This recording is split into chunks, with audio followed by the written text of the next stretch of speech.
शहर के जाने माने रईस हीराचंद और उनकी पत्नी सुजाता की चमचमाती महंगी कार बंगाल की एक पुरानी बस्ती की सुनसान गली में एक बेरौनक से पुराने मकान के बाहर आकर रुकती है।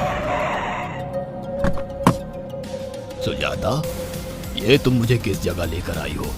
ये तो कोई गरीबों की बस्ती लगती है, यहाँ ऐसा क्या है? हीराचंद के कुछ भी समझ में नहीं आ रहा था कि सुजाता उसे ऐसी अजीब सी जगह क्यों लाई है, जिस मकान में दिन में भी अंधेरा दिख रहा था और धुआं उठ रहा था। आप मेरे साथ अंदर चलिए, सब समझ जाएंगे। यहाँ हमारी हर समस्या का समाधान मिलेगा। सुजाता और हीराचंद आशंकित कदमों से उस मकान में दाखिल होते हैं। तभी उन्हें किसी महिला की बाहरी आवाज सुनाई पड़ती है, चले आओ, चले आओ। हीराचंद ने देखा कि उस मकान के अंदर अंधेरा था। अचानक हीराचंद की निगाह एक कमरे की ओर पड़ी, जिसके अंदर हल्की हल्की सी रोशनी आ रही थी और उस कमरे के अंदर से धुआं उठ रहा था। शायद उस कमरे के अंदर आग जल रही थी। है?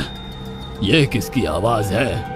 यहाँ इतना अंधेरा क्यों है और ये धुआं कैसे उठ रहा है? मेरा तो यहाँ दम घुट रहा है।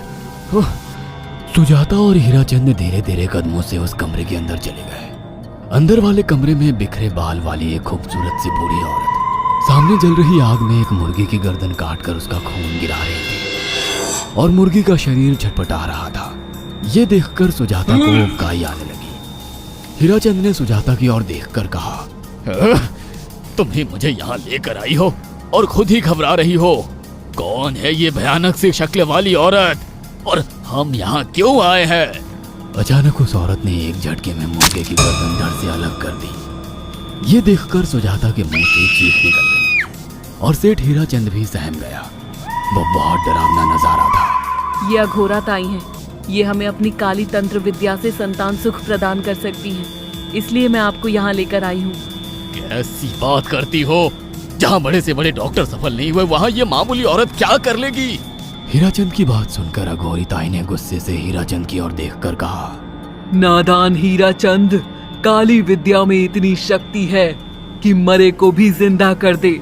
संतान पैदा कराना कौन सा मुश्किल है? तुम्हें मेरा नाम कैसे पता? क्या तुम सच में हमें संतान सुख दिला सकती हो? तुम जितनी दौलत मांगोगी मिल जाएगी, अगर ये संभव है तो।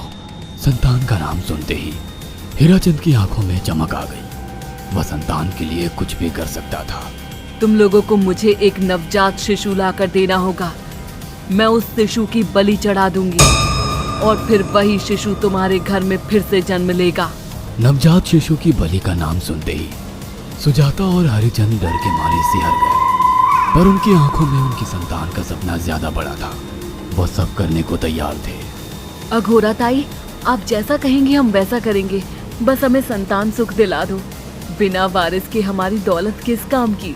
संतान सुख के लिए अंधे हो चुके सुजाता और हरिचंद अपनी नौकरानी शीला से एक नवजात बच्ची चोरी करवा के अघोरी ताई को दे देते हैं।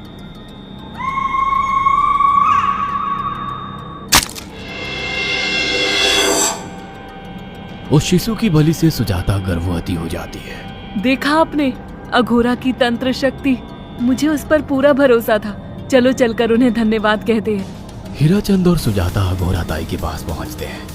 वो दोनों बहुत खुश थे और अघोरा पर उन्हें अंधविश्वास हो गया था। अघोरा ताई, आप महान तंत्रिका है। आपने वो चमत्कार कर दिखाया जो बड़े बड़े डॉक्टर नहीं कर सके। ये काली विद्या है बेटा।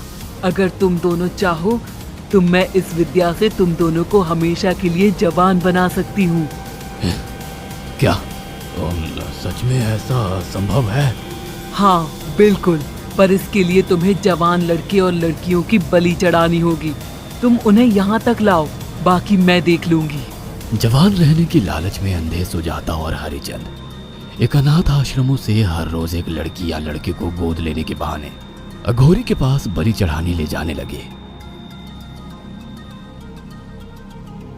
और एक दिन अघोरी ताई ने हीराचंद और सुजाता से इंसानी मांस खाने को कहा। पूरी तरह से इंसान से हैवान बन चुके अब वो दोनों इंसानी मांस खाने के लिए तैयार भी हो गए। ये गर्म खून और मांस खाकर तुम लोगों की उम्र भी बढ़ जाएगी। खाओ इसे। हाँ, सच में ये इंसानी मांस बड़ा स्वादिष्ट है। अघोरा ने अपनी बातों में फंसाकर सुजाता और हरिचंद को नरभक्षी बना दिया था। वो तीनों हर दिन बलि चढ़ाकर खून पीकर मांस खाने लगे। नौकरानी शीला भी नए शिकार लाने में उनकी मदद करती थी, मगर एक दिन शीला को शिकार नहीं मिला। मेम साहब, आज एक भी शिकार हाथ नहीं लगा और मैं बहुत थक गई हूँ और घर जाकर थोड़ा आराम करना चाहती हूँ। कोई बात नहीं शीला, एक छोटा सा काम है, तुम हमारे साथ चलो, लौटते में हम तुम्हें घर छोड़ देंगे। जी मेम साहब।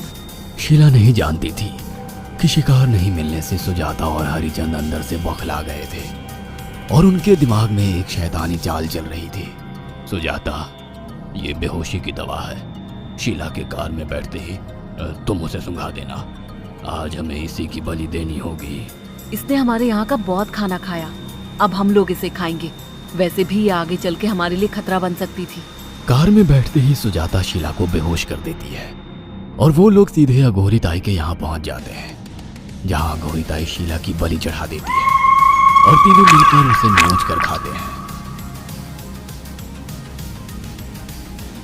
अघोरी ताई, हमको बलि चढ़ाते हुए पूरा 1 साल हो गया है। हमारा बेटा भी साल भर का हो चुका है। अब और कितनी बलि देनी होगी? बस एक आखिरी क्रिया और बची है, उसके बाद तुम दोनों हमेशा के लिए जवान हो जाओगे।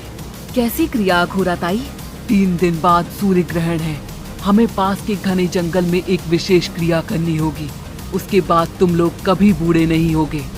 कितना अच्छा होगा, हम हमेशा जवान रहेंगे और सालों साल तक अपनी दौलत से ऐश करेंगे।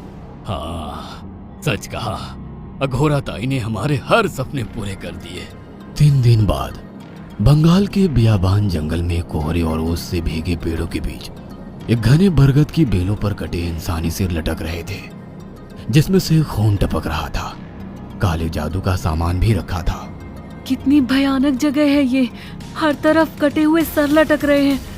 थोड़ी देर में सब समझ जाओगे, बैठ जाओ और मेरे साथ ये मंत्र दोहराओ। अघोरा, ये किन लोगों की कटी हुई गर्दनें हैं? आप यहाँ क्या करने वाली हो? हीराचंद की बात सुनकर अघोरा जोर जोर से हंसने लगी और उसने एक शैतानी हंसी हंसते हुए हीराचंद की ओर देखकर कहा, तुम जैसे ही लोगों ने अपनी इच्छाओं को पूरा करने के लिए इन लोगों की बलि चढ़वाई है और फायदा उठाया है। अब तुम दोनों आंखें बंद करके यहाँ बैठ जाओ और मेरे साथ मंत्रों को दोहराते जाओ।